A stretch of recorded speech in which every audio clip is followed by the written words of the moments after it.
자, 여러분 반갑습니다. 저는 해커스 공무원에서 기계직을 담당하고 있는 이선영입니다. 네. 여러분들 이번에 시험 보신 분들, 네, 다들 수고가 많으셨고요. 저는 또 열심히 또 요 내용을 또 해설을 해 드리도록 하겠습니다. 앞에서 제가 기계 일반 해설 강의를 이제 막 했는데, 요것도 기계 설계도 마찬가지로 한번 좀 보도록 할게요. 요 내용 한번 보도록 하겠습니다. 우리 기계 설계 이번에 봤던 여러분이 보신 요 서울시 지방직 공무원, 네, 고급 설계 과목에 대해서 난이도 어떤지 한번 제가 설문조사를 했습니다. 총 128명, 네, 128분께서 대답을 해주셨고요. 여기 보시게 되면은 좀 쉬웠다, 정말 쉬웠다 53%, 그리고 좀 어려워서 못해 먹겠다 하는 게 21% 이렇게 나왔습니다. 사실상 이제 기계 일반보다는 기계 설계가 좀 쉬웠다는 응답이 좀 적어요. 아까 기계 일반 같은 경우는 거의 한 70%? 거의 70% 정도 되는 분들이 너무 쉬웠다 이렇게 했는데, 그래도 기계 설계는 이번에 그런 분들이 53% 정도 됩니다. 근데 이제 요거 좀 다른 시험, 그러니까 올해 봤던 국가직 시험, 작년에 봤던 국가직 지방 시험하고 비교를 해보면은 그래도 쉬웠다라고 하는 응답 비율이 굉장히 높습니다. 보통은 이 쉬웠다, 어려웠다 거의 비슷하게 나오거든요. 40. 여기 가운데가 한 20% 정도 차고 가는데, 확실히 이번에는 뭐, 기계 일반하고 비교하면은 좀 그렇긴 하지만, 기계 설계 파트도 그렇게 어려운 시험은 아니었다, 이렇게 보고 가면 되겠습니다. 자, 그럼 요 내용 그냥 참고만 하시고요. 이제 바로 우리 해설 강의 시작하도록 하겠습니다. 자, 1번 문제입니다. 일단 1번 문제 같은 경우는 제가 요거 시험 바로 전에 여러분들하고 이제 최종 점검 모의고사 파이널 인스펙션이라는 강의가 있었거든요. 거기서도 다뤘던 내용입니다. 크리프에 대해서. 그래서 요 크리프 현상에 대해서 물론 여러분들이 요 내용만 봐도 풀 수 있는 내용인데, 그 강의를 보셨다면 조금 더 자신 있게 쉽게 풀지 않으셨을까 싶습니다. 재료의 높은 온도로 큰 하중을 일정하게 작용시킬 때 재료 내의 응력이 일정함에도 불구하고 시간의 경우에 따라 변이 점차 증가하는 현상은 나왔는데, 여러분들 요걸 제가 설명하려면 좀 쉽고 명확하게 좀 설명을 드릴게요. 그러니까 이걸 한번 정리하신다고 생각합니다. 크리프 현상에 대해서. 여러분 일단은 크리프 현상이 시험에 답으로 나올 때 문제 지문에 많이 들어가는 구문이 있습니다. 여기도 마찬가지예요. 온도. 높은 온도든 뭐 고온이든 어쨌든 온도라는 말이 들어갔고요. 그 다음에 하중인데 여기는 좀 큰 하중 이렇게 나왔지만 정하중에 대한 표현이 항상 나옵니다. 자, 이제 제가 왜 그런지 설명을 좀 드리겠어요. 여러분 드릴게요. 크리프 현상이 뭐냐면은, 자, 천장에 여러분들이 이제 이런 거 한번 가정을 한번 해볼게요. 여러분들 영화 같은 거 보시면 동남아시아, 우리 동아시아 쪽에 이렇게 보시게 되면 영화 같은 데 보시게 되면은 집인데 천장에 이렇게 선풍기 날개 달려있는 요런 장치 한번 보신 적 있으세요? 많이 나오죠. 영화나 뭐 드라마들 보면은 요런 거 많이 나오는데 천장에서 이렇게 돌아가고 있는, 요거 나오는데 요런 걸 한번 생각을 해보신다 그러면은, 자, 나는 요거 설계할 때 요걸 잡고 있는 요 기둥을 충분한 응력을 견딜 수 있도록 설계를 했습니다. 여러분들도 그렇고 나도 그렇고 설계를 했어요. 설계해서 야 잘했어 하고 박수치고 이제 끝났는데, 시간이 지나면서 보니까 이 변형이 점점 증가하는 거예요. 나는 이거 1m로 설계를 했는데 한 몇 달 지나서 한 두세 달 지나서 놀러 갔어요. 놀러 갔더니 얘가 좀 많이 늘어났네? 야, 혹시 모르니까 야, 한번 줄자로 한번 재보자. 딱 쟀더니 얼마나 1.2m가 나온 거죠. 0.2m가 늘어났어요. 20cm가 늘어났어요. 그러면 여러분 당장 여러분 어떤 생각이 듭니까? 큰일 났다. 물론 큰일 났다는데 어떤 생각이 들어야 되냐면은, 이 단면적이 좁아들었을 거 아니에요. 그죠? 단면적이 좁아. 근데 여러분 우리가 응력을 얘기할 때 응력을 우리가 뭐를 나눠요? 뭐와 뭐의 비로 나눠요? 힘을 갖다가 단면적의 비로 나오죠. 근데 이 단면적이 줄어들었다는 얘기는 지금 얘는 더 큰 응력을 우리가 처음에 설계했을 때보다 더 많이 받고 있다, 이렇게 보셔야 되는 거잖아요. 그죠? 그러니까 이거 갖다 SS 선도 설명한다 그러면은, 나는 여기서 난 설계할 때 요 장치가 이만큼의 응력만 받도록 설계를 했는데, 시간이 지나서 보니까 얘가 늘어나면서 요게 응력값이 점점 올라가고 있다, 이렇게 보셔야 되는 거죠. SS 선도에서 보시게 되면은. 그죠? 그러다가 나중에 파괴에 이르는 현상, 그걸 뭐야? 그걸 우리가 크리프 현상이라고 합니다. 자, 지금 제가 설명드렸던 요 예시를 통해서 이제 예시 통하면 이제 다 나왔습니다. 일단 얘는 지금 정하중을 받고 있는 애죠. 어떤 정하중? 지금 기둥 끝에 프로펠러하고 뭐 구동장치가 달려있을 거 아니에요. 그 무게를 받고 있습니다. 꾸준하게 지금 정하중 상태에 있습니다. 그 다음에 온도가 높겠죠? 온도가 높은 온도, 그러니까 좀 더운 지방이라는 우리가 생각을 해봅시다. 덥고 이러니까 얘가 늘어난 거죠. 그러면서 단면적은 좁아지고, 그러면서 변형량이 계속 증가하고 그러다가 어느 순간가 파괴되는 현상, 그걸 우리는 크리프 현상 이렇게 얘기합니다. 자, 그 내용이 여기 시험 문제에 다 들어있어요. 이 구문에 다 들어있어요. 재료의 온도로 인해서 큰 하중이 일정하게 작용시킬 때 재료 내 응력이 일정함에도 불구하고 시간의 경우에 변형률이 점차 증가하는 현상. 그렇죠? 네. 변형률이, 그러니까 여기 재료 내 응력이 일정하다고 했는데 요 응력이 일정하다는 얘기는 사실상 뭐야? 변형이 진행되면 요건 해당이 되지 않는. 그러니까 문제에 오류가 있다는 얘기가 아니라 일단 시험에는 이렇게 나올 수 있어요. 나올 수 있는데 어쨌든 여러분들은 요 정하중에 의해서 온도와 정하중, 그리고 여기에 또 한 가지 빠졌는데 요런 구분 나오십니다. 시간. 여기 시간 들어가 있네요. 네. 시간도 들어가 있네요. 그래서 온도, 하중, 정하중, 그다음에 시간. 요 세 가지 문구가 여기 지금 다 나와 있는데 요 중에 둘만 나올 수도 있고 하나만 나올 수도 있고. 네, 그렇습니다. 그래서 여러분 크리프 현상을 나타낼 때는 문제에 요런 게 나오니까 참고하세요. 네, 요렇게 구문이 나오니까 이런 거 좀 참고해서 접근하시면 좋을 것 같습니다. 자, 그럼 두 번째 문제 좀 보도록 할게요. 지그 나왔습니다. 자, 여러분들 요거는 일단은 여러분들한테 결론만 말씀드리면은 문제에 답이 숨어 있어요. 눈치 빠르신 분은 알겠지만 여기 지금 로케이터라고 또 영어로 근사하게 써줬죠. 로케이터에 대한 설명으로 옳은 것은 찾아, 틀린 것을 했으면 좀 어려웠습니다. 이거 어려운 문제입니다. 근데 이제 여기서 옳은 것을 골라라, 그 얘기는 뭐냐면 남이 세 개 다 틀리고 하나 맞다는 얘기죠. 근데 여기서 보시게 되면 여러분이 딱 봤을 때 그 맞다, 이거 아닐까라고 좀 이렇게 좀 미루어 짐작할 수 있는 게 뭐예요? 위치라는 말이 나죠. 로케이터, 위치, 로케이션이 위치를 얘기하는 거잖아요. 그렇죠? 예, 그래서 요렇게 연결시키면 다 금방 찾습니다. 저도 그렇게 찾았습니다. 답을 현장에서. 예.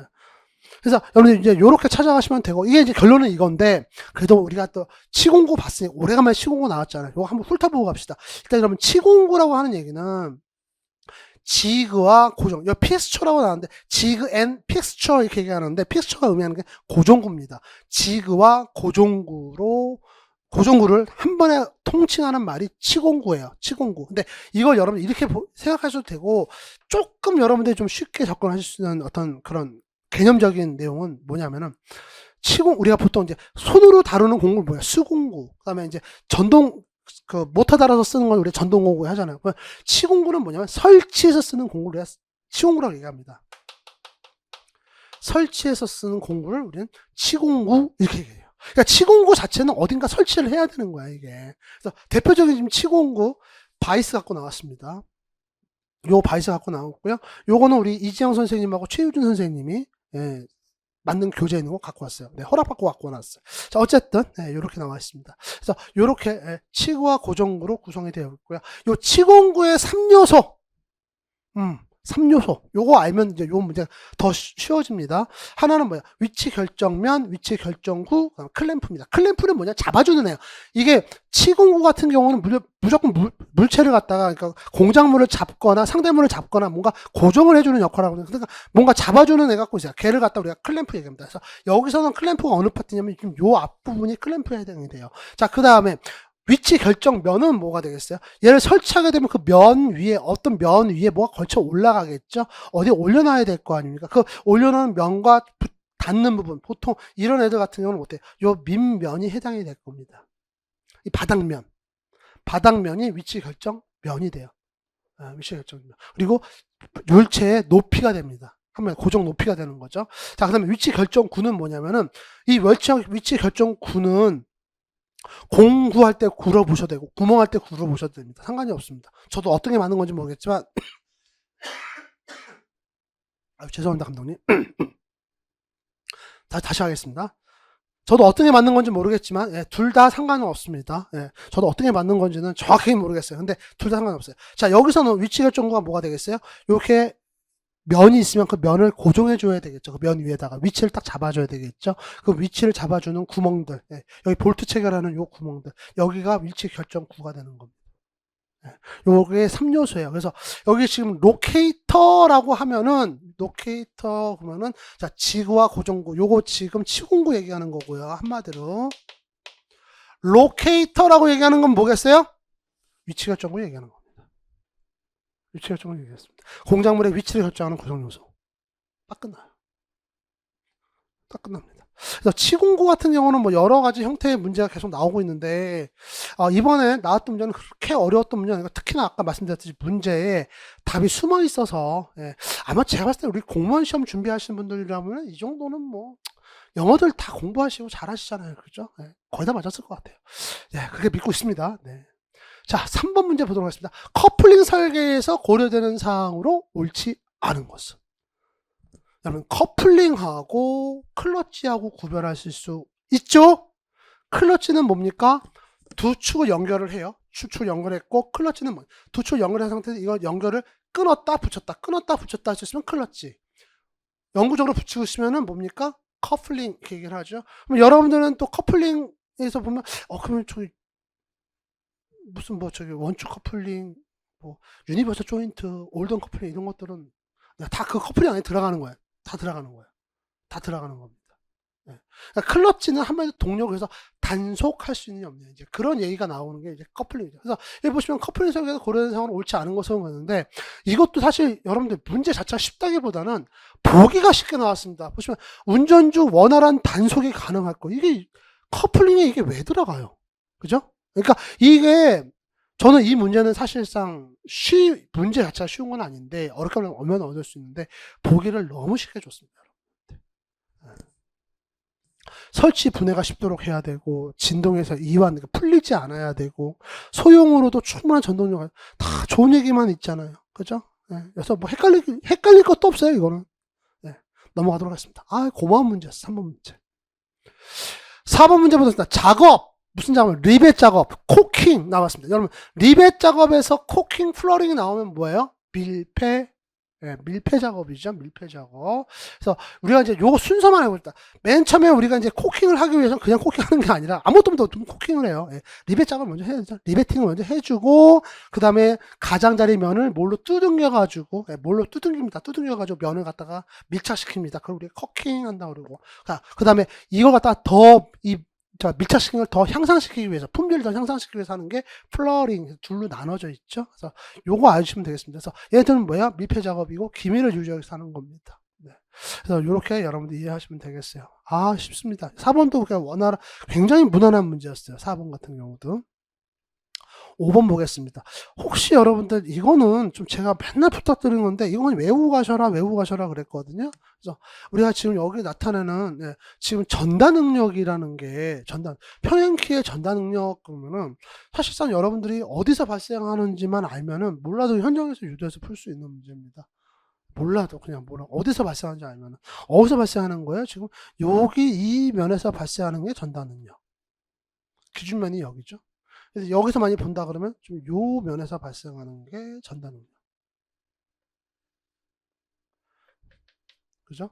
압축응력. 키에 또 평행키에 압축응력 발생하죠. 압축응력 발생한다는 어디예요?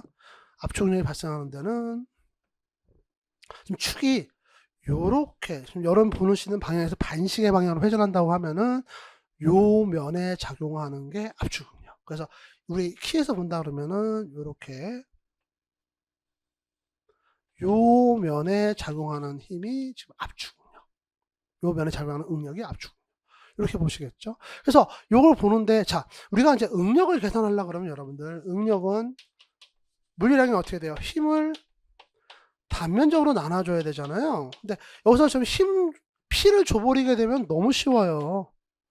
여기서 작용하는 힘, 이 면에 작용하는 힘이 P다 이러면 뭐가 돼요? 지금 요 단면적 P를 나눠주면 돼요. 그러면은 전달 능력은 P를 갖다가 요 단면적 나눠줘 봅시다. 요 가로 길이가 얼마예요? 지금 가로 길이가 B고, 요 세로 길이가 뭡니까? L이냐. BL로 나눠주면은 전달 능력 나오잖아요. 근데 문제는 좀 아쉬운 건 보면 여기가 지금 P가 아니라 뭐예요? 토크 T로 나왔단 말이지. 그러면 토크 T는 어떻게 돼요?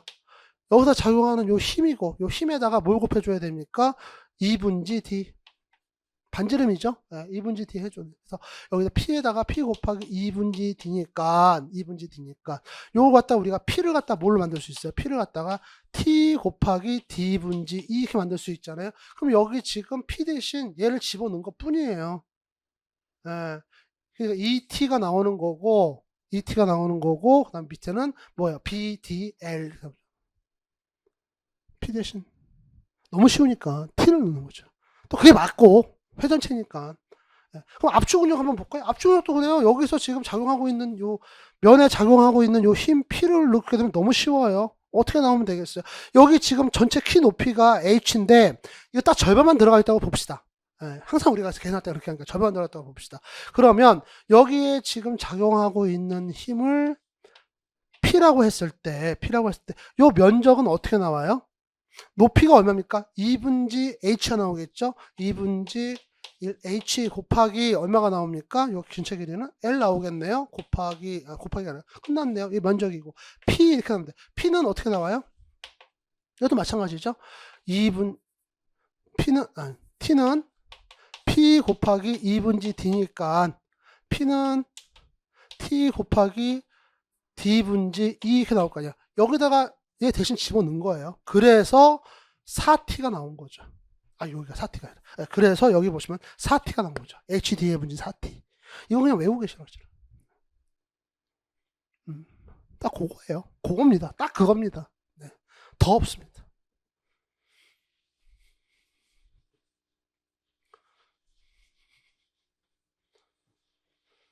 여러분들 내년에 다음 시험 준비하시는 분들도 요 공식은 꼭 외우고 계셔야 되고요. 또 기계 설계하신다 그러면 또 요거랑 같이 꼭 외우고 계셔야 되는 수식이 있어요.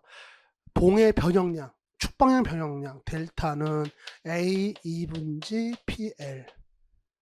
그 다음에 변형각, 비틀림각, 예. GIP, 요거 2차 극단면 예수죠? GIP 분지 TL. 요거 외우시고. 요 네 가지 공식 그냥 입에서 나와야 돼요. 툭 치면 나와야 돼요. 뭐 현장에서 여러분들 뭐 이거 저저거 하실 시간이 없습니다. 자, 넘어가도록 하겠습니다. 6번 문제예요. 자, 원형봉에 비틀린 모멘트를 가해서 비틀린 변형이 생기는 원리를 이용한 스프링은 나왔습니다. 이거 여러분 우리 스프링 할 때 맨날 나오는 문제고요. 여러분들 이걸 모르고 저는 시험장에 갔을 거란 생각 안 해요. 예, 요거 생겼죠? 예, 얘가 지금 비틀면은 비틀림이 발생을 하고 놓으면 다시 원위치 가고 이게 토션바. 그래서 비틀림 변형을 이용한 또는 비틀림 변형 에너지를 이용한 스프링은 딱 요거 하나예요. 토션바 하나밖에 없습니다. 이렇게 보시면 되겠고요. 자, 그 다음에 이제 7번 문제 보도록 할게요. 용기 내에 유체의 압력이 일정 압을 초과했을 때 자동으로 밸브를 열어서 유체를 방출하여 압력 상승을 억제하는 밸브는, 근데 여러분들 이거 보시면서 아마도 릴리프 밸브를 보기 위해서 찾으신 분들이 좀 있을 거예요. 왜 그러냐면은 우리가 보통 이제 어떤 조제가 됐든지 뭘 하든지 이 릴리프 밸브에 대한 얘기는 많이 나오는데 안전 밸브라는 얘기는 안 나옵니다. 잘 안 나와요. 근데 제가 그 원리를 설명드릴게요. 저 같은 경우는 요거 설명드렸거든요. 제가 강의할 때는. 근데 여러분들이 기억할지는 모르겠어요. 릴리프 밸브를 뭘로 많이 쓴다? 안전 밸브로 많이 쓴다. 이렇게 설명을 드렸습니다. 자, 왜 그런지 설명을 드릴게요. 그럼 일단 안전 밸브라는 말은 우리 이제 유압기기나 유공압에서 안전 밸브는 시스템의 막말로 여기서 설명한 것처럼 시스템의 과부하 뭐 이런 것들을 방지하는 밸브예요. 얘가. 그래서 압력이 굉장히 높아졌을 때 자동으로 열리면서 내부에 있는 압력을 밖으로 방출해 줄 수 있는, 자동으로 하는 영, 그걸 갖다 우리는 다 안전 밸브 또는 안전 장치라고 얘기를 합니다. 어떻게 좀 구성이 조금 복잡하거나 그러면은 안전 장치 이렇게도 얘기를 하는데 그냥 안전 밸브로 얘기해요. 이 안전 밸브라고 하는 말에는 여러 가지, 이 안전 밸브 쓸 수 있는 밸브는 여러 가지가 있어요. 대표적으로 스프링식 안전 밸브가 있습니다. 스프링식 밸브가 있어요. 이 스프링식 밸브는 뭐냐면은, 자, 여기 압력 탱크가 이렇게 있잖아요. 밑에 이제 이렇게 있다 보면은 이제 밑에 좀 잘라서 생략해서 그런 겁니다. 자, 여기에 밸브를 다는데요. 좀 크게 그릴게요. 여러분들 이해하기 쉽게. 밸브가 있으면 요렇게 되어 있어요. 밸브 나오는 거. 그 다음에 여기 이제 볼이 막고 있습니다. 볼이 막고 있고 요 위에를 갖다가 스프링이 이 볼을 누르고 있어요. 누르고 있습니다. 그러니까 일정한 힘을 누르고 있다가 일정한 압력이 되면 이 스프링이 위로 밀리면서 압력이 밖으로 나가는 이런 식으로 되어 있습니다. 스프링식. 그래서 얘는 특징이 뭐냐면 여러 번 다시 사용할 수가 있어요. 근데 보통 우리 산업안전교육에는요, 어떤 안전밸브든지 한 번 작동하면 교체하게 되어 있습니다. 어떤 밸브든지. 근데 이제 보통 그렇게 안 하는 경우도 있고. 왜냐면 이게 나갔다가 다시 또 원위치 되면요, 이게 다시 열렸는지 안 열렸는지 알지 못하는 경우가 종종 있어요. 물론 이제 여기다가 막 시스템으로 막 해가지고 제어반 조작반에서 보면은 모를까, 이렇게만 해놓으면은 잘 모릅니다. 잘 몰라요. 파열식 같은 경우는 이 스프링 대신에 여기 뭐야? 납땜으로 막아 놓습니다. 납땜으로 막아 놓아요. 그래서 얘는 만약에 일정 압력 이상 되면은 요 납땜이 떨어져 나가 찢어져요. 떨어져 나가면서 얘는 바꿔줘야 되겠죠. 한 번 터지면 얘는 바꿔준다. 얘는 알아요. 열렸는지 안 열렸는지. 왜? 그 다음에 압력 채우면 거기서 슉 하고 막 소리가 얼마나 시끄러운지 몰라요. 압니다. 얘는. 그걸 파열식입니다. 자, 닐리프 밸브 같은 경우는 이제 이거 외적으로 나머지를 우리는 다 닐리프 밸브로 얘기를 해요. 뭐 피스톤식 닐리프 밸브 되게 좋은 거 여러 가 있는데 어쨌든 닐리프라는 말이 뭐냐면 완화라는 얘기예요. 완화 이렇게 얘기합니다. 자, 그래서 이 닐리프 밸브라는 말은 작동 방식을 얘기하는 거고 이 쓰이는 용도로는 안전 밸브 용도로 쓰고 있는 거죠. 실제로. 실제로 이렇게 여러분 정리하시면 되겠습니다. 그래서 이거 안전 밸브에 왜 여기 닐리프 밸브가 없어? 이렇게 따지실 게 아니라 얘는 약간 좀 포괄적인 개념으로 들어옵니다. 근데 여기서 설명하는 내용은 딱 이거죠. 그렇죠? 네, 그렇게 보시면 되겠습니다. 자, 체크 밸브 같은 경우는 뭐야? 유체를 한쪽으로만 흐르게 하죠. 그러다 보니까 시험 문제에서는 보통 뭐라고 설명해요? 유체를 한쪽으로만 흐를 수 있게 하는 작동시키는 밸브는 뭐 이렇게 나오는 경우도 있습니다. 그래서 그런 거 여러분 좀 참고하시면 좋을 것 같아요. 8번 문제 보도록 하겠습니다. 원통 마찰자. 야, 이거 여러분들 좀 말이 많던데? 네, 말이 많아요, 여러분들. 네, 요 문제 그렇다고 막 시끄러운 게 아니라 이것 때문에 좀 궁금해하시는 분들이 있습니다. 요거 혹시 이거 왜 답이 1번이 아닌가요? 라고 생각하시는 분들 지금 제 설명 잘 들으세요. 좀 이거 막 떠드는데 내가 또 댓글 달까 하다가 뭐라고 또 내가 달면 알 텐데 설명할게요. 어차피 할 거니까. 마찰차에 대한 설명을 옳은 것은 각속도의 비가 일정히 유지된다. 맞아요? 여러분들 그러니까 이게 여러분 설계적으로는 이거 틀린 말 아니에요.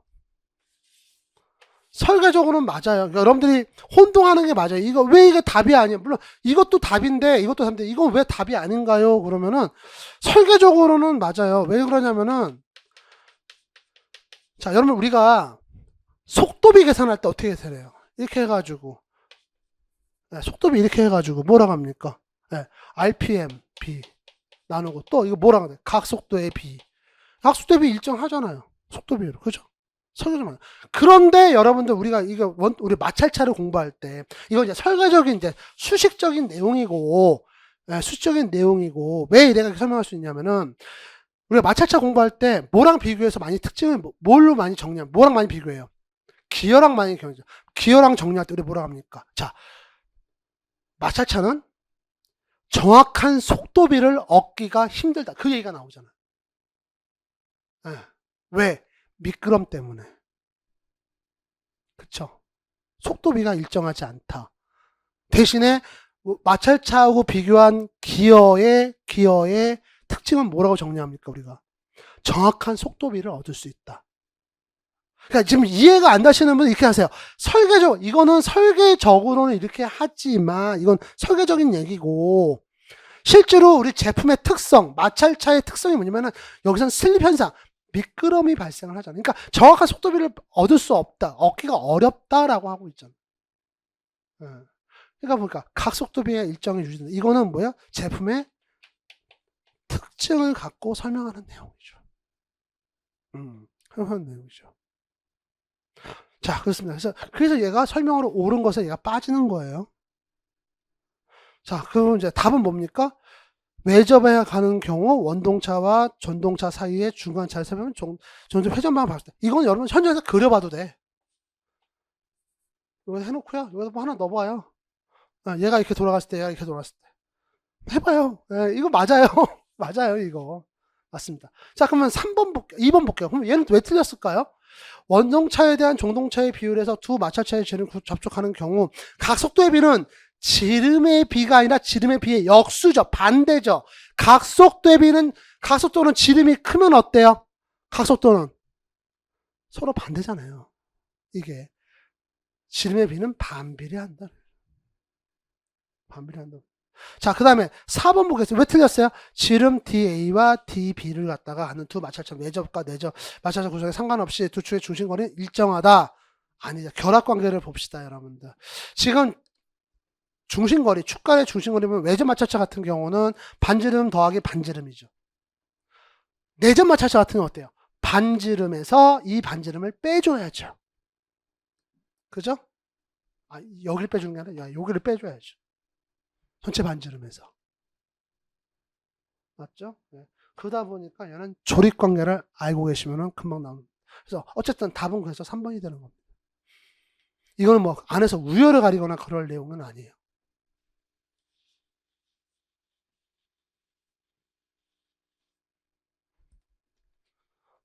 자, 그래서 이렇게 8번 좀 많이 좀 얘기가 나오는 것 같던데 8번은 이렇게 좀 정리하십시오. 자, 이제 9번 문제 보도록 할게요. 자, 보통의 표준 평균에 대한 관계식으로 옳지 않은 것은 그랬는데, 여러분들, 요거 같은 경우는 좀 얘가 2번이 좀 헷갈릴 수는 있는데, 가만히 현장에서 보면은, 여러분들이 이렇게 좀 풀어가면서 정리하셨으면 크게 어려웠지는 않았을 문제입니다. 자, 여기 보게 되면 원주 피치가 나오는데, 원주 피치의 정의가 뭐냐면, 모델값 곱하기 파이예요. 그죠? 모델값 곱하기 파이입니다. 그러면 지금 모델값은 원주 피치로 정리한다 그러면 어떻게 하겠어요? 모델값 같은 경우는, 자, 피치를 파이로 나눠준 값이 모드 값이 나오겠죠. 그래서 원주 피치에다 파이를 곱해준 값이 아니라 파이가 밑으로 와야지 됩니다. 네, 이렇게 정리하시면 되겠고요. 이 모드 값은 또 이렇게도 정리되지만 이건 또 뭐로 정리할 수 있어요? 피치 원지름을 이수로 나눠준 값이죠. 모드 값은. 그렇게도 또 정리하시면 됩니다. 나머지는 다 맞는 얘기라, 예, 요거는 뭐 다 맞는 얘기라 여러분들이 좀 잘 정리 한번 살펴보시면 될 거고요. 여기 보시면 이 끝 원지름 나왔고요. 이 끝 높이, 이 뿌리 높이, 총 높이가 이제 이건데, 요건 뭐니까 이 끝 높이를 우리는 보통 뭐래요? 뭐라 그래요? 이 끝 높이를 갖다가 우리가 전체 높이가 되는 거죠. 이 끝에, 이 총 높이는 이 끝 높이에다가 이 뿌리 높이를 더한 거니까 얘를 갖다 우리가 어덴덤, 얘를 디덴덤, 보통 이렇게 얘기를 하고 있죠. 어덴덤, 디덴덤 얘기를 하고 있습니다. 이렇게 또 정리하시면 좋을 것 같아요. 자, 10번 문제 보도록 하겠습니다. 가공하지 않은 축에 사용하고요. 좀 지우고 갈까요? 가공하지 않은 축에 사용하고 마찰력에 의해서 회전을 전달하므로 토크가 크때 불확실한 전달이 되기 쉬운 키는 뭐예요? 일단 여러분들 축에 사용을 가공하지 않는 축에, 이거는 조금 좀 애매하거든요. 근데 결정적으로 답이 어디 숨어 있냐면은, 마찰력에 의해서만 동력을 전달하는 키는 딱 하나밖에 없습니다. 안장키. 그래서 요 안장키. 그래서 그렇게 되면 이제 앞에 있는 내용이 좀 이해가 되시죠? 가공하지 않은 축에 뭘 가공하지 않아요? 요 홈 가공을 안 했다는 얘기예요. 요런 홈 가공이나 자리 가공을 하지 않고. 자리 가공을 하지 않고 썼다는 얘기입니다. 접선키 같은 경우는 뭐예요? 이렇게 한 쌍으로, 이렇게 접선 방향으로, 그러니까 축이 회전하는 접선 방향으로 취부하는 키를 우리가 보통 접선키, 영어로는 탄젠셔널 키 이렇게 얘기를 하고 있죠. 탄젠셔널 키 이렇게 얘기하고 있습니다. 그래서 요 내용에서 안장키 같은 경우는 조금 뭐라 그럴까, 여러분들이 원리만 알고 있으면 그냥 요 마찰력의 요 한 문구 그냥 바로 갈 수 있는 이제 그런 내용이 될 겁니다. 자, 다음 문제 넘어가도록 하겠습니다. 자, 11번 문제예요. 축방향 인장 하중을 받는 두 개의 축을 연결하는 데 사용되고, 축의 한쪽을 포크로 하고 이것에 아이를 넣은 후 끼워 사용하는 핀은, 근데, 자, 답은 너클핀이고요. 지금 요 형상을 문제에서 글로 이렇게 풀어서 설명을 하고 있어요. 그래서 여기서 여러분들이 알 수 있는 핵심적인 키워드는 여기서 축의 한쪽을 포크로 만들었고 이것에 아이를 넣었다고 했잖아요. 포크와 아이. 그래서 얘가 포크, 요거를 여기 아이가 있는 로드 이렇게 보시면 되겠습니다. 그래서 여기 사용하는 핀을 얘기하는데 이걸 너클 핀 이렇게 얘기를 하고 있죠. 그래서 지금 이 형상을 갖다가 지금 문제에서는 그대로 풀어서 쓴 것 뿐이에요. 예, 그림이 나왔으면 너무 쉽고, 그쵸? 예, 그래서 여기 풀어놓은 거고, 뭐 이것도 여러분들이 그냥 공부를 그동안 계속 하셨던 분들 같은 경우는 이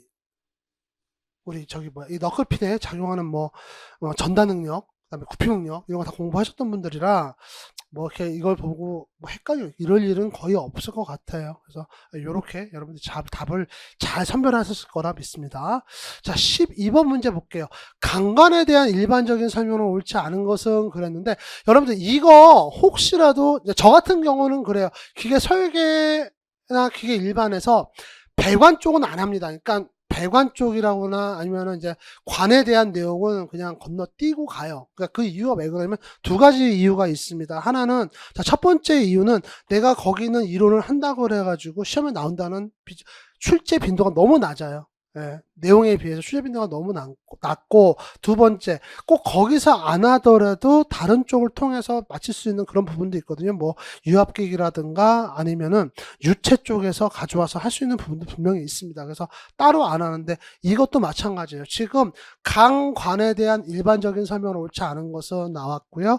여기서 지금 그러니까 강관, 일반적인 금속관에다가 금속관하고 뭐를 비교한 거냐면 주철관을 비교한 겁니다. 주철관을 비교한 내용이에요. 근데 이거는 꼭 관계 요소, 배관에 대한 요소 해석보다는 그냥 기계 재료로 접근하셔도 상관없습니다. 기계 재료로 접근하셔도 상관이 없습니다. 근데 일단 여러분들 이렇게 볼게요. 여기 지금 답이 물에 대한 내식성이 주철관보다 뛰어나다는데 아니다. 주철관이 내식성은 더 좋다 이렇게 나오고 있거든요. 근데 결론부터 말씀을 좀 드린다면 얘가 답은 주철관보다 이게 답은 맞아요. 주철관이 내식성 강관보다는 조금 더 좋습니다. 근데 어차피 철로 만든 제품은요.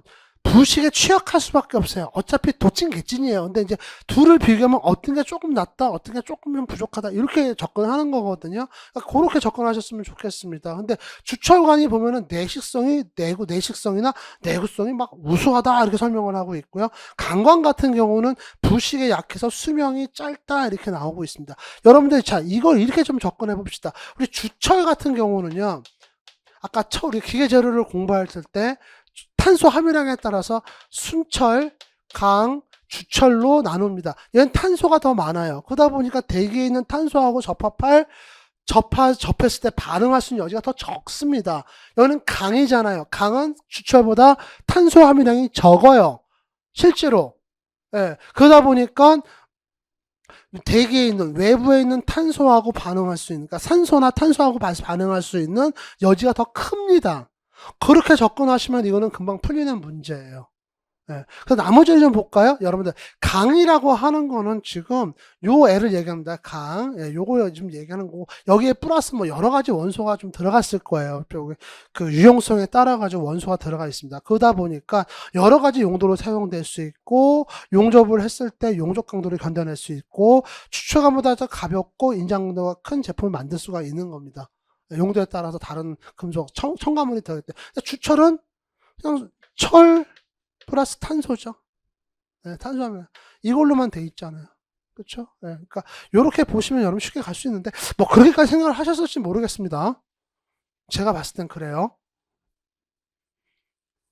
근데 만약에 이제 이 문제에서 좀 아쉽다 하시는 분들은 요거는 그냥 요것만 딱 정리해 주시면 됩니다. 이게 지금 주철관하고 강관하고 비교한 내용이고 요약되어 있는 내용이니까 요 내용만 좀 따로 정리해 놓으시고 다음 시험 준비하시면 딱 좋을 것 같습니다. 자, 이제 13번 문제 보도록 하죠. 내구선도. 네, 내구선도 나왔습니다.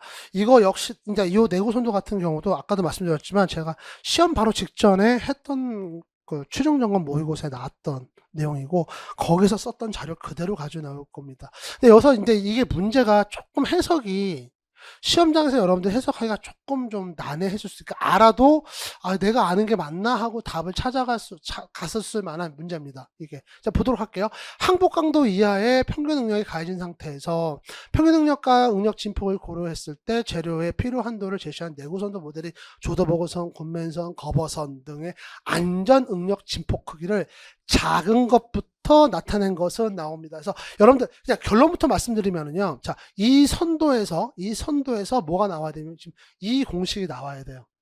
그러니까 여러분들 이 공식을 지금 요걸 다 기억하고 계셔야 요건 답을 정확하게 물론 이제 찍어서 맞으신 분들도 있겠지만 요걸 정확하게 기억하고 계셔야 정확하게 답을 찾아갈 수 있습니다. 이거를. 자, 그래서 왜 그러냐면은, 지금 여기서 말하면, 안전 응력의 진폭이라고 얘기했잖아요. 그 진폭이 의미하는, 이 시에서 얘기하는 건 뭐냐면 다 얘를 얘기하는 겁니다. 예. 안전 응력의 진폭. 얘를 갖다 치면 안전 응력의 진폭, 안전 응력의 진폭, 안전 응력의 진폭. 이렇게 설명하고 있습니다. 그래서 요게 작은, 그러니까 이 값이 아니라, 제가 동그라미 친데, 이 값이 작은 애들부터 나열하세요. 라고 지금 얘기를 하고 있는 거예요. 근데 여러분들 지금 이식 같은 경우는 좀 쉽습니다. 의외로 쉽습니다. 일단, 요게 지금 다 S는 안전율이거든요. 여기다 그냥 안전율을 다 나눠준 것 뿐이에요. 그러니까 이식 갖고 설명해도 되고 이식 갖고 설명해도 되죠. 그냥 이식 갖고 설명을 할게요. 어차피 이걸로 설명을 해야 되니까. 저 시그마 A가 뭡니까? 요 시그마 A 요거 응력 진폭을 얘기하는 겁니다. 그러니까 지금 결론적으로 내구 선도가 참 신기한 게 뭐냐면은 우리가 보통 무슨 선도 무슨 그래프 그러면은 X축과 Y축이 의미하는 물리량이 달라요. 물리량 자체가. 그러니까 서로 단위가 다르죠. 대표적으로 우리 SS 선도 같은 경우는 X축의 단위가 뭡니까? 없죠. 없어요. 단위가 없습니다. 변형 유리압. 굳이 말하자 그러면 %입니다. 맞죠? Y축은요. 응력이죠. 응력입니다. 힘 아닙니다. 응력입니다. 이게 SS 선도잖아요. 달라요. 서로. 예. 그 다음에 힘 변형률 선도 같은 경우는 뭐예요? P, 여기 변형량. 길이 단위 나오고 힘 단위 나오고 그래서 힘 곱하기 거리 하면 뭐예요? 여기 나오는 이 그래프에서 만약에 나오면 에너지 그러잖아요. 1 이코라 에너지. 이렇게 나온단 말이에요. 근데 우리 내구 선도는요. 이거부터 여러분들이 좀 꿰고 있으셔야 돼. 이거는 지금 꿰고 있으셔야 됩니다. 지금 해설 강의 지금 보고 계시는데 뭐래요? 지금 이번에 시험 안 보시고 다음 시험 준비하신 분이 보실지 이번에 시험 보신 분이 보실지 모르겠지만 이걸 모르고 시험 가셨다면 시험장 가셨다면 이번 기회에 이거 알고 계셔야 돼요. 여러분들 지금 이거 Y축, 이거 X축, Y축 있잖아요. Y축도 응력이고요. 응력, 메가파스칼, 킬로그램 F 퍼 센티미터 제곱, 또 뉴턴 퍼 미터 제곱 이렇게 나오는 거예요. 여기도 마찬가지예요. 이것도 응력, 여기도 응력입니다. 똑같이 응력입니다. 예. 근데 이제 표시하는 내용이 다르죠.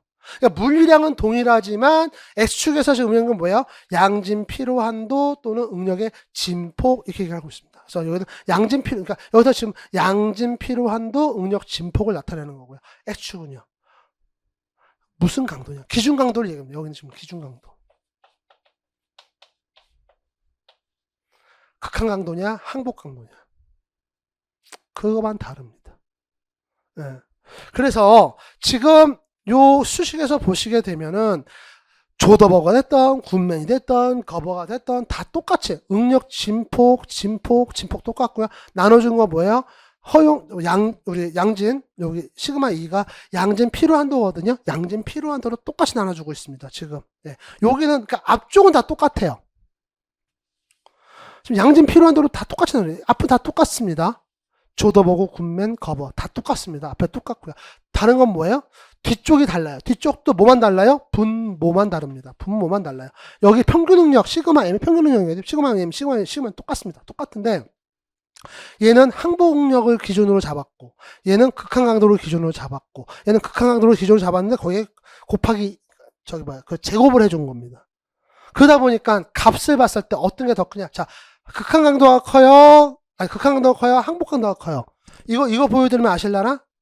이게 지금 보면은 값수를 봤을 때, 절대값을 봤을 때, 자, 항복 강도하고 극한 강도가 있습니다. 극한 강도가 훨씬 크죠? 그죠? 네, 극한 강도가 크죠. 그러면, 여러분, 여기서 이렇게 이해하시면 돼요. 아, 그러면 조더버그하고 군면에서는, 이 값이 더 크구나. 얘네 둘 중에서는 일단 군면이 더 커요. 그런데, 밑에 거버를 보니까 이 값에다가 뭘 해줬어요? 제곱을 해줬어요. 말 다 했죠? 제곱을 해줬으니까. 여러분들, 이거 막 수직적으로 막 위로 올리고, 이거 아니라 그냥 요 자체만 보세요. 요 자체만 보시면 돼요. 얘가 더 큽니다. 이 값이 더 커요. 제곱을 해줬기 때문에. 그래서, 요 답이 요렇게 나오는 겁니다. 조더보고 군맨 거버. 이렇게 나오는 거예요. 예. 안전 능력의 진보. 그런데 그러면 이 의미가 뭐냐? 여러분들 궁금하실 텐데, 이 의미는 뭐냐면, 안전 능력의 진폭의 크기를 작은 것부터 써야 된다고 했잖아요. 그러니까 그만큼 조더버그로, 그러니까 여기서부터 이렇게 가는 게, 그만큼 좀 허용을 많이 해주는 거예요. 좀 위험한 거예요. 얘가 제일 안전하고, 그 다음 얘가 안전하고, 그 다음 얘가 안전하고. 이런 식으로 받아들이시면 돼요. 여러분들이. 그거 이상, 이하 없습니다. 그거 이상 없습니다. 그렇게 보시면 돼요. 그래서 여러분들, 자, 이 문제 같은 경우는, 자, 두 가지를 알고 계셔야 돼요. 일단 요 그래프. 두 번째 요 공식. 그래서 여러분들 사실 이런 거 같은 경우는 여러분들 평소시에 이제 공부를 하시다가 막 구석에 있는 거 찾아다니시다 보면 만날 수 있는 문제거든요. 그때 하시는 거 좋지만 거의 마지막 끝 무렵에 한번 쫙 정리하시는 것도 괜찮아요. 네. 괜찮았던 것 같아요. 저도 이번에 해보니까. 자, 그래서 14번 문제 보도록 하겠습니다. 벨트를 엇걸기 위해서 동력을 전달한대요. 종동 분리해서 벨트의 접촉각을 찾으래요. 그러니까 여러분들 제일 좋은 거는 뭐예요? 지금 이거 벨트 엇걸기 했다고 하거든요. 지금 바로 걸기와 엇걸기의 차이 한번 생각을 해볼까요? 일단은 이거는 바로 걸기입니다. 바로 걸기다 보니까 접촉 중심각이 큰 놈하고 작은 놈이 달라요. 그쵸? 접촉 중심각, 벨트가 좀 걸쳐있는 각도를 얘기하는 거예요. 지금 작은 애는 여기서부터 요렇게 나오잖아요. 그러니까 180도보다는 작습니다. 큰 놈은요, 여기서부터 지금 요렇게 나오는 접촉하고 있는 그 각도가 여기서부터 지금 이만큼을 나옵니다. 그리고 얘는 180도보다 커요. 접촉 중심각이. 그죠? 네. 근데 엇걸기는 어때요? 엇걸기는 지금 요렇게 가면서 큰 놈, 작은 놈이 동일합니다. 그래서 여기 보시게 되면은 종동벨트 벨트 접촉각은 해놓고 다른 얘기가 없잖아요. 만약에 이게 엇걸기나 바로 걸기라면은 둘 중 하나를 하든가 아니면은 두 개 다 찾으라고 따로따로 찾으라고 했겠죠. 그러면 저는 요거 이제 해설을 할 건데, 일단 여러분들 엇걸기는 쉬워요. 어차피 바로 걸기 알면 엇걸기는 금방 나옵니다. 바로 걸기만 갖고 설명을 드릴게요. 어차피 다음에 또 엇걸기가 뭐 나올 수도 있겠지만 바로 걸기가 알면 엇걸기 금방 압니다. 여러분 저는 이거 해석할 때 여러분 이렇게 해석했으면 좋겠어요. 여기다 삼각형을 하나 만들어 봅시다. 이렇게. 그럼 요 거리는 얼마가 될까요? 여기서부터 여기까지 거리. 지금 제가 큰 거. 요거 중심각, 여기서 그 풀리의 중심에서 중심거리. 그러니까 한 번에 C 값이 나오겠죠? 중심에서. 선생님, 요게 이렇게 틀어져 있는데 요만큼 빠졌지 않나요? 아, 그만큼 이쪽 가 있잖아요. 그러니까 이렇게 보시면 돼요. 지금 여기 얘를 갖다가 요렇게 평행사변형처럼 이동을 해가지고 갖고 온 것 뿐이에요. 살짝. 얼마만큼 비틀어서 요 세타각만큼, 요 파이각만큼 갖고 온 것 뿐이에요. 자, 그러면은 직각삼각형이 만들어졌죠? 여기하고 요렇게 나왔습니다. 선생님, 이게 왜 직각삼각형인가요? 요게 빗면이 되고요. 요게 직각입니다. 그럼 요 C값이 뭐가 돼요? 빗면이 되는 거고. 그쵸? 네, 빗면이 되는 거. 그럼 요 각도가 뭐가 돼? 얘가 파이각입니다. 네, 그럼 직각삼각형이 다 만들어진 거예요. 그러면 보세요, 여러분들. 내가 이 파이각을 좀 찾고 싶어요. 그럼 제일 만만한 게 뭘까? 우리가 지금 알 수 있는 요 거리도 알려면 알겠지만 제일 쉬운 게 뭔지 알아요, 여러분들? 요 높이예요. 이 높이가 더 찾기가 쉬워요. 바로 걸기에서. 네, 보도록 하겠습니다. 지금 요 그림 기억하고 넘어갈게요. 자, 사인 파이는 C분지 2분지 D2에서 D1 뺀 거죠. 이게 왜 이렇게 나와? 전체에서 이만큼 빼줘야 될 거냐? 전체에서 이만큼 빼줘야 될 거거든요. 이 거리가 얼마입니까? 작은 풀리의 반지름이죠. 그래서 전체 큰 풀리의 반지름에서 작은 풀리의 반지름 빼주면 되는 거잖아요. 그렇죠? 그래서 이렇게 나오는 겁니다. C분지 D2-D1 사인 값이, 요 사인 값이 나옵니다. 그래서 요걸 정리했어요. 이게 있으면 좀 안 이뻐 보이잖아요. 2를 밑으로 내리자고 내렸습니다. 그랬더니 어떻게 돼? 20분지 D2-D1 나왔습니다. 지금 현재 요 파이 값이 이렇게 나왔습니다. 자, 그러면 요 파이 값은 우리가 어떻게 정리할 수 있습니까? 요렇게 정리해도 상관은 없는데 우리가 지금 궁금한 건 요 지금 접촉 중심과 얘를 알고 싶은 거잖아요. 그러면 어떻게 역함수를 만들면 되죠? 그래서 얘가 오고 사인의 역함수의 20분지 D2-D1 이렇게 나옵니다. 그러면 지금 세타 1 같은 경우는 지금 빼기 2파이가 있다는 게 뭡니까? 이게 큰 놈, 작은 놈? 작은 놈입니다. 작은 놈이에요. 빼줬으니까. 아, 왜 그러냐면 보세요. 지금 여기서 지금 180도보다 작은 애는 얘가 작잖아요. 얘는 180도보다 큰 애고. 그러니까 양쪽에 있는 거니까 2파이 해줘야죠. 여기도 2파이 나중에 또 해줄 거예요. 더하기로. 자, 그래서 180도보다 빼기 이렇게 나온 거예요. 180도 빼기 2파이 나온 거고, 이 파이를 우리 여기서 지금 정리했죠? 사인의 역함수의 20분지 D2-D1. 이쁘게 정리했죠? 그래서 180도 마이너스 2 하고 파이 대신에 사인 역함수의 20-D2-D1 이렇게 넣은 거예요. 이게 작은 놈. 그럼 얘는 큰 놈은 뭐예요? 더하기 해줘야 되겠죠? 더하기 해줬더니 이렇게 나왔습니다. 요 부분 바뀌는 거예요. 이렇게 바뀌는 겁니다. 그러면 보면 엇걸기는 어떻게 될까요? 또 해석한 건 똑같습니다. 엇걸기는 그냥 똑같아요. 세타 1, 세타 2가 엇걸기이기 때문에. 그래서 요거 플러스 들어가고요. 2파이 나오는데 2파이 여기서 20분지 D2 플러스 D1 나옵니다. 예, 이건 D2 플러스 D1 이렇게 나와요. 왜? 플러스기 때문에. 그리고 이게 여기서 앞에서 엇걸기 위해서 바로 걸기 위해서 이게 마이너스거든요. 여기서는 플러스가 나옵니다. 여기서는 플러스입니다. 바로 걸기 위해서. 엇걸기 위해서는 그것만 좀 조심해 주면 돼요. 그래서 이렇게 나온 것 뿐입니다. 예. 그래서 여러분들 요거는 그냥 제가 봤을 때는 그냥 이거는 외워서 푸신 분도 분명히 있을 것 같아요. 왜 그러냐면은 제가 수업하면서도 느끼는 거지만 뭐 저 같은 경우도 계속 강조를 합니다. 이것도 뭐 우리 벨트 이거랑 같이 문제 잘 나오는 게 뭐냐면은 벨트 전동 장치에서 벨트의 길이 구하는 공식 그거 그냥 외우고 계시는 현장에서 유도 어차피 이건 유도해도 할 수가 없다. 왜 그러냐면 이게 근사식이기 때문에 그렇다. 얘는 근사식은 아닌데 뭐 현장에서 딱히 유도하는 것보다 어차피 벨트 길이 구하는 공식 이해했으면 이거 이해하는 건 그렇게 어렵지 않습니다. 그래서 아마 외워서 풀지 않으셨을까 싶습니다. 그래서 어쨌든 그래서 답 한번 확인하고 가야죠. 답은 1번 되겠습니다. 이렇게 여러분 이해하고 계시고 풀었으면 딱 좋았을 문제예요. 자, 이제 15번 문제 보도록 하겠습니다. 회전하는 원통 마찰차가 원주 속도가 4m/s예요. 그래서 2kW의 동력을 전달하면 마찰차를 누르면 몇 kN이어야 되는가? 마찰계수 0.2, 동력 손실은 없다고 가정한다라고 나왔습니다. 여러분들 이거 나오게 되면은 먼저 떠오르는 것이 딱 이거예요, 이거. 원통 마찰차잖아요, 마찰차. 여기 지금 P가 의미하는 게 뭐예요? 마찰차가 이렇게 있으면 옆에 봤을 때 여기 마찰차가 있으면 얘가 지금 이렇게 회전한다고 쳐볼게요. 이렇게 갈게요. 그러면 지금 이쪽 원주 방향으로 작용하는 요 힘이 지금 P입니다. P가 아니라 죄송합니다. 원주 방향으로 가는 얘는 마찰계수 곱하기 P가 될 것이고 얘가 서로 밀고 있는 힘이 P죠. 요 사이에서 발생하는 마찰계수가 지금 뮤입니다. 이렇게 나오는 거죠. 그래서 얘에다가 이게 지금 이것도 어차피 힘이에요, 여러분들. 이것도 어차피 힘입니다. 마찰계수가 들어가니 마찰계수는 단위가 없잖아요. 힘 곱하기 마찰계수는 그냥 힘입니다. 여기다 뭘 곱해주면 동력이 나와요? 속도. 원속도 나왔죠. 여기 지금 원속도 나왔죠. 그러니까 여러분들 딱 보기 보시고 요거 띄워놨으면 이제 게임은 끝난 겁니다. 자, 이렇게 시작을 한다 그러면 이 킬로와트라고 했어요. 그냥 그대로 넣어줄 거예요. 왜? 힘을 킬로뉴턴으로 했기 때문에 굳이 환산해 줄 필요가 없습니다. 여러분들 자 보세요. 여러분 1뉴턴의 힘으로 1m/s의 속도로 달려. 이거 두 개 곱해준 게 이게 뭐예요? 이게 와트예요. 그러다 보니까 킬로뉴턴이 들어오게 되면 킬로와트가 나오는 겁니다. 이거. 제 말이 틀려요? 맞죠? 맞습니다. 왠지 여러분들 지금 저 뒤에서, 저게 뭐지? 이렇게 뭐, 그런 이미지 갑자기 딱 떠올라가지고. 그냥 바로 넣었어요. 그래서 2kW 넣어줬습니다. 2kW 넣어줬고, 자, 2kW는 이거 이제 평형 방정식 만드는 거죠.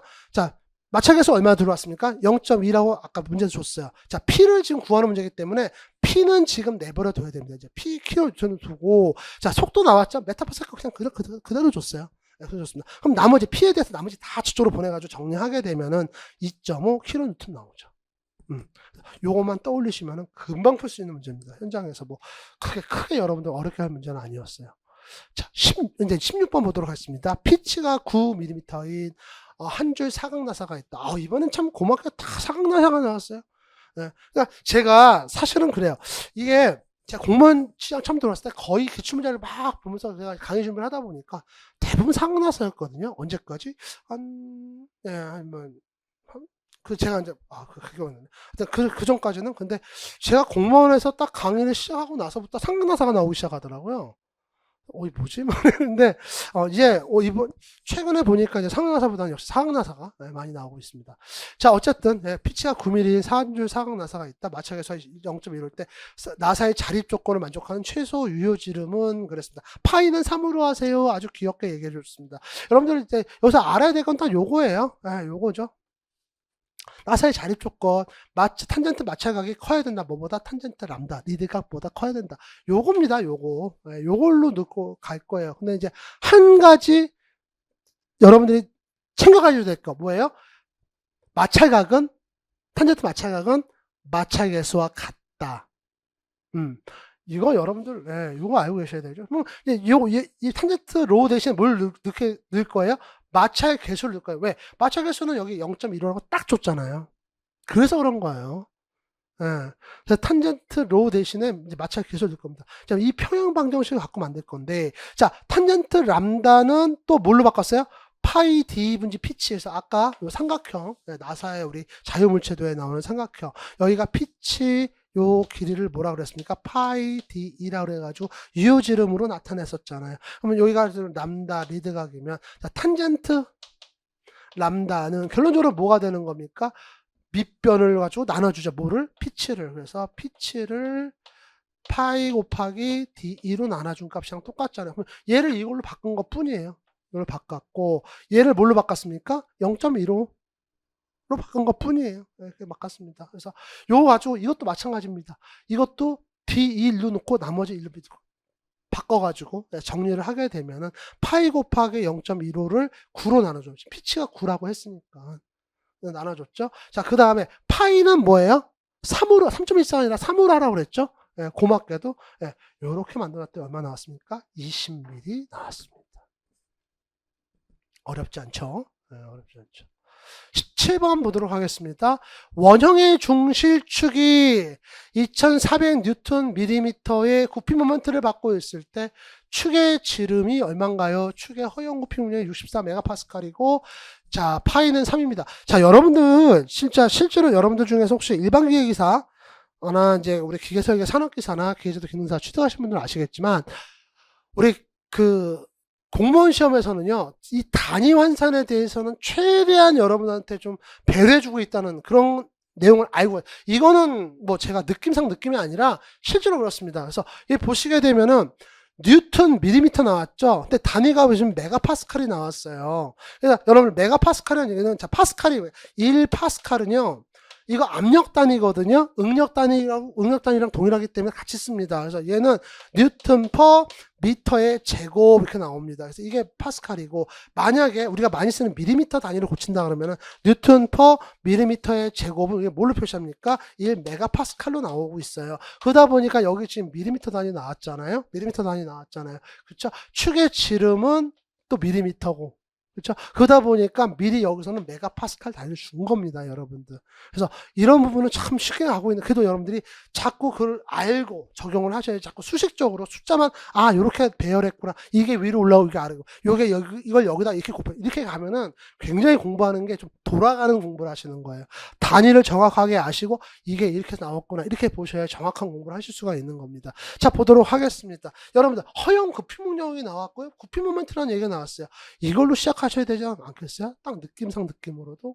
예. 만약에 이게 토크, 비틀린 모멘트 나왔고 전달 능력 나왔다 그러면 토크 이꼬르면 전달 능력 곱하기 ZP로 나왔겠죠. Z가 ZP. 근데 얘는 지금 구피 목력이 나왔기 때문에 Z로 나오는 겁니다. 그래서 요거 갖다 보면 이거 보길 다 줬어요. 구피 모멘트가 오면 2400Nm라고 했죠. 2400N 밀리미터가 나왔습니다. 자, 63 메가파스칼인데 요거 단위 풀어서 쓰면 뭐야? 뉴턴 퍼 밀리미터의 제곱으로 볼 수가 있는 거죠.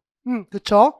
자, 그 다음에 여기 보시면 32분의 파이 삼성, 왜? Z니까 32분의 파이 삼성 이렇게 나온단 말이죠. 그러면 여러분들 파이 삼성을 여기만 놔두고 나머지 다 저쪽으로 보내버려야 돼요. 네, 보내면. 지금 우리는 지금 여기서 축의 지름을 구하는 거잖아요. 그렇죠? 그래서 축의 지름을 구해서 파이 삼성을 넣고 다 정리를 했더니 어떻게 나왔습니까? 400하고 여기 보시면 D3승이잖아요. D3승이죠. 그 다음에 여기가, 얘가 지금 메가파스칼이고 미터 제곱입니다. 미터 제곱입니다. 자, 그렇게 되니까 여기서 64파이에 2432 곱해준 거랑 똑같겠죠? 그래서 요거 그냥 수기로 계산하시면 파이 3으로 해서 요거 3으로 넣고 계산하시게 되면은 400 나옵니다. 그냥 400 나와요.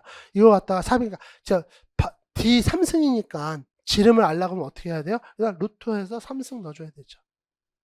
이거 굳이 막 풀어내서 지금 할 필요 없는, 보기에 이렇게 나왔으니까. 그렇게 보시면 되겠습니다. 네, 메가파스칼 나왔고, 뉴턴미터 나왔고요. 네. 그래서 여러분 보시게 되면은, 이게 어떻게 단위가 이렇게 나오죠? 자, 요거 제곱이고, D3승이니까 여기는 뭐 밀리미터에 3승 나오겠죠? 제곱 있고, 없어지면서 요거 밀리미터 하나 나오면서 단위는 동일해집니다. 그런 것도 체크하면 참 재밌어요. 자, 요렇게 여러분 정리하시면 되겠습니다. 18번 문제 보겠습니다. 축이 베어링으로 단순 지지되어 회전하고 있다. 베어링 사이의 간격이 증가해서 축의 최대 처짐량이 두 배가 된다면 축의 위험 속도는 몇 배가 되는가. 이건 뭐 덩커레이 실험실까지 갈 필요 없습니다. 여러분 그냥 단순하게 푸시면 돼요. 우리 위험 속도 구하는 곳은 요거거든요. 파이분지 30. 요것은 상수로 보는 겁니다. 자, 요게 델타가 처짐량이고요. 요 중력 가속도예요. 지금 요 공식으로 가는 겁니다. 그래서 처음에 단순 지지했을 때 가위 사이의 간격이 증가되어 처짐량이 2배 됐다. 그러면 처짐량이 2배가 되기 전에 간격이 일정했을, 그러니까 처음 간격이었을 때 처짐량이 2배가 되기 전에 위험 속도는 요거죠. 이게 위험 속도입니다. 근데 처짐량이 2배가 됐어요. 처짐량이 2배 됐을 때 간격 사이가 증가하면서 그때의 위험 속도는 얘가 되겠죠. 이 델타 분지 G 이렇게 나올 겁니다. 근데 이제 문제가 있어요. 그럼 위험 속도는 몇 배가 되는가라고 했어요. 그러면 여러분들 지금 기준이 현재가 기준입니까? 이전이 기준입니까? 기준이라고 하면 모를 거. 그러니까 이제 지금 우리가 구하려고 하는 건 뭐예요? 축의 위험 속도가 이전보다 몇 배 올라갔냐. 위험 속도가 얼마나 위에 올라갔냐는 거죠. 그러니까 뭐예요? 지금 N2를 N1으로 나눠줘. 이게 왜 중요하냐면 이 문제에서는 여러분들이 만약에 거꾸로 계산하시잖아요. N1분지 N2로 가시면 답이 얘가 돼버려요. 그래서 오늘 지금 보게 되면 뭐라고 합니까? 몇 배 위험 속도는 몇 배가 되는가 그랬잖아요. 몇 배. 예. 그러니까 얘가 위로 올라가야 돼. 얘가 기준이 되겠죠. 기준이 위쪽이니까. 얘가 되었을 때 위험 속도는 얼마가 되는 거예요. 그래서 루트 2분. 이거 실제로 여러분들 이거 다 하게 되면은 요거 2분지 1 나오는 거 아시겠죠? 그죠? 네. 자, 이제 19번 문제 보도록 하겠습니다. 요거 여러분들 그 수명 시간 구하는 문제고요. 자, 수명 시간 같은 경우 여러분들 요 식을 알고 있어야 됩니다. 어떤 식? 야, 요 식입니다. 요 식. 그래서 여기 지금 지수 R 들어갔잖아요. 베어링 지수고 여기서 문제에서 얘를 볼 베어링으로 했기 때문에 요 R값 같은 경우는 지금 3으로 놓고 가셔야 돼요. 만약에 놀로 베어링을 했다면 얼마가 돼야 됩니까? 10분지 3 이렇게 나와야 되는데 보통 문제는 이제 볼 베어링으로 많이 나와요. 예, 볼 베어링 많이 나오니까. 3으로 가면 되겠죠. 자, 그 다음에 요게 기본 전격 하중이고 여기서 지금 방지는 방향 실제 하중. 이게 지금 실제 하중이 P가 되겠습니다. 네, 그렇죠? 자, 실제 하중 900이 P가 되겠습니다. 자, 그래서 이게 지금 C 값이 기본 동격 하중, 얘가 C 값이고 얘가 P 값이고, 그럼 다 나왔어요. 다 나온 RPM 있어야죠. 요 N값 때문에. 그래서 요 식에다가 여러분들이 조건을 다 집어넣으면 나옵니다. 그래서 500 곱하기 500분지 33.3 해서 900분지 2700, 3승 이렇게 나오죠. 그래서 쭉 계산을 해버리게 되면요, 여러분들 대충 나올 때 뭐 이렇게 900으로 딱 떨어지지는 않아요. 근데 이제 근사로 해가지고 900시간 정도 이렇게 나온다 이렇게 보는 거죠. 그래서 제가 봤을 때 이제 현장에서 이게 좀 하기 좀 힘들지 않을까 그랬는데 뭐 풀어보니까 이게 딱 900 이게 딱 3이 나오더라고요. 이게 3이 나와가지고 뭐 저는 수기 계산하는데도 그렇게 어렵지는 않았을까 이 정도는 좀 생각을 한번 해봤습니다. 자, 이제 유니버설 조인트 나왔네요. 유니버설 조인트인데 일단 구동축과 종동축을 어떻게 해서 쭉쭉쭉쭉 해가지고 답을 물어보는 게 뭡니까? 종동축 비틀리 모멘트 T2의 최대값은 물어보고 있습니다. 근데 여기서 조건을 줬어요. 이 조건이 되게 중요해요. 이건 사실 실제로 우리가 공부할 때도 이렇게 공부를 하거든요. 유니버설 조인트 했을 때. 근데 오메가2는 오메가1 의 함수 나타냈을 때, 자, 오메가2가 어디에요? 지금 여기거든요. 여기 지금 종동축의 각속도거든요. 종동축의 각속도는 원동축 각속도가 코사인 알파, 여기 지금 비틀어져 있는 여기 축각, 비틀어져 있는 축각에서 축각 곱하기 해서 축각으로 나눠준 값, 요 범위 안에 있다 그랬어요. 그럼 여러분들 이걸 어떻게 여러분 풀었는지, 뭐 함수를 나눈다 풀은 여러분 하는지 모르는데, 제가 푼 방법으로 그냥 알려드리겠습니다. 이런 거 같은 경우는 여러분 풀 때 딱 두 가지를 먼저 가정을 하고 가셔야 돼요. 뭐냐면은, 일단 여러분, 코사인 알파 값이 어디서부터 어디까지 변할까요? 어차피 0부터 1 아닙니까? 요 사이 값에서 변하겠죠? 일단 요거 알고 들어갑시다. 그럼 여러분들 일단 요 수식을 알고 계셔야 돼요. 이게 우리가 각속도 B하고 회전 전달 토크비예요. 토크비를 이렇게 반비례하고 있습니다. 요거는 알고 계셔야 돼요. 요거 알고 계셔야 되겠죠? 그러면 지금 우리가 구하려고 하는 건 뭡니까? T2죠. T2를 구해야 돼요. 그러면 요 식에서 우리가 T2에 대해서 나머지를 정리하게 되면 T2는 T1에다가 오메가 1을 오메가 2로 나눠줄 값이다. 요렇게 평형 방정식으로 나옵니다. 일단 요게 첫 번째. 이건 어렵지 않죠? 네. 두 번째. 그러면 이제 값이 아까 오메가 1 코사인 알파에서 오메가 1을 코사인 알파 나눠준 값, 요 사이에서 변한다고 했잖아요. 그러면 요걸 알고 있다 그러면 여러분들이 한번 이렇게 한번 해봅시다. 0에서 1까지 변화가 제일 만만한 거 0.5 한번 찾아볼까요? 자, 코사인, 이 알파 값은 내가 몰라요. 지금 모르지만 그냥 대충 0에서 1까지 있으니까 한 0.5 정도 되는 이 값 한번 넣어봅시다. 만만하니까 한번 넣어봅시다. 그러면은 자, 오메가 2가 오메가 1 곱하기 코사인 알파일 때 요 가정에 대해서 자, 첫 번째 가정, 자, 첫 번째 케이스입니다. 그러면 코사인 알파가 0.5니까 자, 0.5 여기 집어넣으면 뭐가 돼요? 0.5 이렇게 들어가겠죠? 그러면 얘를 갖다가 1로 넘기자고요. 1로 넘기자고요. 그러면은 뭐가 됩니까? 지금 얘가 1로 들어가면서 오메가 2가 오메가 1 곱하기 0.5 이렇게 들어가겠죠. 그쵸? 그럼 결론적으로 뭔가 뭐가 돼요? T1 곱하기 0.5분지 1 이렇게 나올 겁니다. 0.5분지 1 이렇게 나와요. 그러면 얘가 결론적으로 뭐가 됩니까? 0.5분지 1이니까 얘가 10분의 5잖아요. 그죠? 10분의 5니까 5분지 10. 뭐 이 정도 나오네요. 맞나? 그냥 T1 곱하기 0.5분지 10분의 5 10분의 5분지 1 이렇게 나오고 역수로 나가니까 얘는 뭐가 돼요? 2 나오겠네요. 2T1 이렇게 나오겠네요.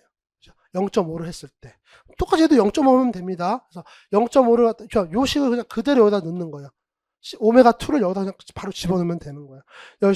넣었더니 어떻게 나왔어요?